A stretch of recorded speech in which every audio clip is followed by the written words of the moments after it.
सर्दी का मौसम हो, घर में बैठे बिठाए अगर मिल जाए ज़बरदस्त किस्म का होटल स्टाइल बिल्कुल काबली पुलाव, तो क्या ही बात है। काबली पुलाव की कुछ ऐसी टिप्स और ट्रिक्स हैं जो होटल वाले या रेस्टोरेंट्स वाले नहीं बताते किसी को। तो जनाब, आज की वीडियो में मैं लेकर आई हूँ आपके लिए कुछ ऐसी टिप्स और ट्रिक्स और कुछ ऐसे सीक्रेट्स जो जानकर आप काबली पुलाव बनाएंगे बिल्कुल या जिसको अफ़गानी पुलाव भी कहा जाता है, बिल्कुल रेस्टोरेंट स्टाइल में। और आपके घर वाले खाकर उंगलियां चाटते रह जाएंगे और हर दफ़ा आपसे इसी पुलाव की डिमांड करेंगे। तो चलिए जनाब, शुरू करते हैं। वेलकम करती हूँ आपको घरदारी विद ट्रिक्स के चैनल पर, जहाँ मैं देती हूँ आपको घरदारी से रिलेटेड बहुत ही आसान टिप्स। काबली पुलाव के लिए लिया है जी मैंने नॉर्मल हड्डी और बोटी मिक्स का गोश्त, बीफ का गोश्त है। आप चिकन और मटन में भी बना सकते हैं इसी रेसिपी को फॉलो करके। 4 गिलास पानी लिया है मैंने और उसमें डाल दिया है गोश्त। अब इसमें जाएगी जी, ये पहला एक सीक्रेट, एक टिप आप देख लेंगे, इसमें कोई और मसाला नहीं जाता, सिर्फ इसमें 3 मसाले जाएंगे, यानी ज़ीरा, लौंग और बड़ी इलायची। इसके अलावा इसमें कोई और तेज़ पत्ता, बादियान का फूल, दालचीनी वगैरह आपने नहीं इस्तेमाल करनी। और लहसुन मैं डाल रही हूँ, ये भी आपकी चॉइस है, अगर आप डालना चाहें तो डाल दें, वरना आप इसमें लहसुन भी स्किप कर सकते हैं। कोई प्याज नहीं जाएगा यखनी में, सिर्फ नमक जाएगा और कोई खड़ा मसाला नहीं जाएगा।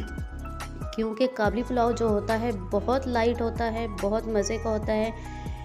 अब हमने क्या करना है जी, इसको आप प्रेशर कुकर में भी बना सकते हैं, लेकिन काबली पुलाव के लिए जो यखनी होती है उसको हमने बहुत खूब सारा पकाना होता है और गाढ़ा करना होता है। 4 गिलास पानी मैंने डाला था, जो कि अब 3 गिलास रह चुका है। अब हमारा गोश्त भी गल चुका है, तो चलते हैं अगले स्टेप की तरफ। एक और टिप यहाँ पर आपको बहुत इम्पोर्टेंट कि काबली पुलाव के लिए आपने कुकिंग ऑयल का इस्तेमाल नहीं करना, बल्कि इसको घी में बनाना है। जो नॉर्मली आप घर में घी इस्तेमाल करते हैं उसी में बनाएं, बहुत कमाल का बिल्कुल होटल वाला टेस्ट तभी आएगा। मीडियम साइज़ का एक प्याज लिया है मैंने, उसको करेंगे हम घी में ब्राउन।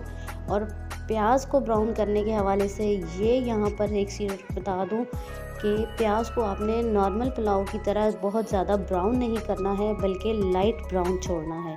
क्योंकि हमारे काबली पुलाव का जो कलर होता है वो नॉर्मल पुलाव से लाइट होता है, और उसकी सबसे बड़ी वजह यही है कि हमारे क्योंकि प्याज लाइट ब्राउन होते हैं, इसलिए हमारे चावल का पुलाव का कलर भी लाइट ब्राउन होता है। तो अगर आपको परफेक्ट अफ़गानी पुलाव चाहिए तो इन टिप्स को ज़रूर फॉलो कीजिएगा, इन सीक्रेट्स को ज़रूर अपने माइंड में रखिएगा और काबली पुलाव बनाइएगा। इंशाल्लाह आपका बिल्कुल परफेक्ट काबली पुलाव बनेगा।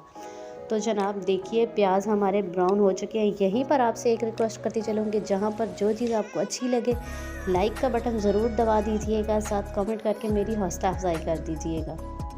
कोई टिप, कोई ट्रिक आपको अच्छी लगे तो उसको दूसरों के साथ शेयर ज़रूर कर दिया करें, औरों का भी भला हो जाएगा।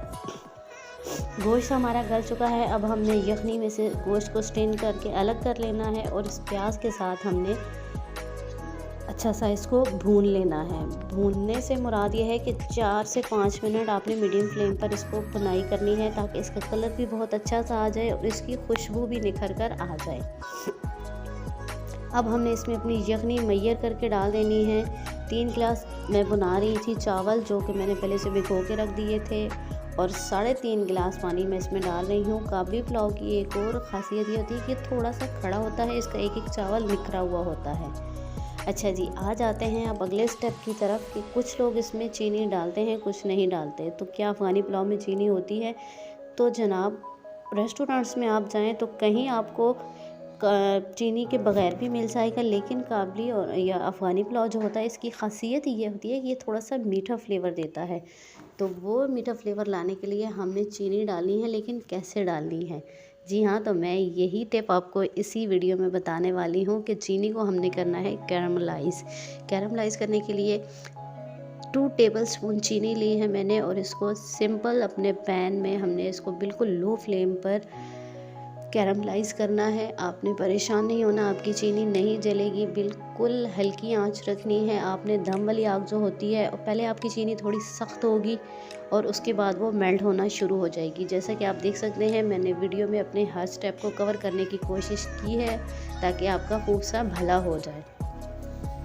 तो इतनी मेरी मेहनत के बाद इतनी आप लोगों के लिए मेहनत करते हैं हम, तो चैनल को सब्सक्राइब करना तो बनता है। चैनल को सब्सक्राइब ज़रूर कर दीजिएगा ताकि अगली आने वाली वीडियोस आप तक बार बार पहुंचती रहें। ये देखिए चीनी हमारी अच्छे से कैरमलाइज हो चुकी है, ना इसमें मैंने कोई पानी डाला है ना घी डाला है, कुछ भी नहीं, सिर्फ हमने अपनी चीनी को मेल्ट किया है। अब इसको हमने डाल देना है इस यखनी में। यखनी में डालेंगे तो वो थोड़ी सी पहले एकदम हार्ड होगी, लेकिन आप चम्मच चलाएंगे तो 1 से 2 मिनट में बहुत अच्छे से वो मिक्सअप हो जाएगी। यखनी को उबाल आ चुका है, कैरमलाइज चीनी मैंने इसमें डाल दी थी और अब इसमें डालेंगे हम अपने चावल जो मैंने भिगो कर रखे थे 20 मिनट पहले। यहाँ पर आप अपने पानी को देख लीजिएगा, अगर आपको थोड़ा सा कम महसूस हो तो आप थोड़ा सा पानी और डाल सकते हैं। नमक भी एडजस्ट यहीं पर करना है, नमक मैंने पहले डाल दिया था, इसलिए कोशिश करें कि आपको बाद में नमक और ना डालना पड़े, क्योंकि बाद में डाले के नमक का टेस्ट और तरह का होता है। और काबली पुलाव की एक खासियत ये भी होती है कि थोड़ा सा आम चावल की निस्बत इसमें नमक थोड़ा कम जाता है, क्योंकि इसमें मीठा फ्लेवर आ रहा होता है। अब जब तक हमारे चावल दम के काबिल होते हैं, इनको हम छोड़ेंगे 3 से 4 मिनट के लिए पकने के लिए। दूसरी साइड पे हम कर लेते हैं अपनी गाजर और किशमिश को फ्राई। स्टर फ्राई करना है हमने इसको। 2 चम्मच ऑयल लिया है मैंने और इसको हमने हल्की सी आंच पर फ्राई कर लेना है। चम्मच मुसलसल हिलाना है ताकि हमारी गाजर या किशमिश जो है वो जले ना। दूसरी साइड पे हमारे चावल जो हैं ऑलमोस्ट हो चुके हैं दम के काबिल। अब हमने इस गाजर को और जो किशमिश है इसको फ्राई करके उसमें शामिल कर देना है और फिर हमने दम लगा देना है। फाइनल लुक को छोड़कर मत जाइएगा, क्योंकि फाइनल लुक में ही हमारी सारी मेहनत का रिज़ल्ट होता है। तो जनाब देखिए चावल हमारे दम के लिए तैयार हैं। अब हमने इसके ऊपर अपनी किशमिश और गाजर जो स्टर फ्राई की है उसको डालना है, लेकिन यहाँ पर आपने इसको मिक्सअप हरगिज़ नहीं करना, इसको ऊपर डाल देना है और बस हमने किसी मोटे कपड़े के साथ चावल को दम दे देना है। दम देने के लिए ये चीज़ याद रखा करें कि मोटा कपड़ा साथ में ज़रूर रखा करें और दूसरा उसके ऊपर कोई वज़नी चीज़ रख दिया करें। मैं सिलबट्टा अमूमन रख देती हूँ ताकि इसकी स्टीम जो है ना निकले और आंच बिल्कुल हल्की रहे। अगर आप सीला में बना रही हैं तो 30 मिनट का दम देना है, अगर आप बासमती में बना रही हैं तो 15 से 20 मिनट का दम काफ़ी होगा। तो जनाब ये देखिए फाइनल लुक हमारे काबली पुलाव के अल्हम्दुलिल्लाह बहुत ही कमाल का बना है। आप भी ज़रूर ट्राई कीजिएगा और मुझे फ़ीडबैक दीजिएगा कि मेरी इतनी आसान रेसिपी से आपने काबली पुलाव बनाया तो कैसा बना। खुश रहिए, खुशियाँ बांटिए, दूसरों के लिए आसानियाँ पैदा करें, अल्लाह ताला आपके लिए आसानियाँ पैदा कर देगा।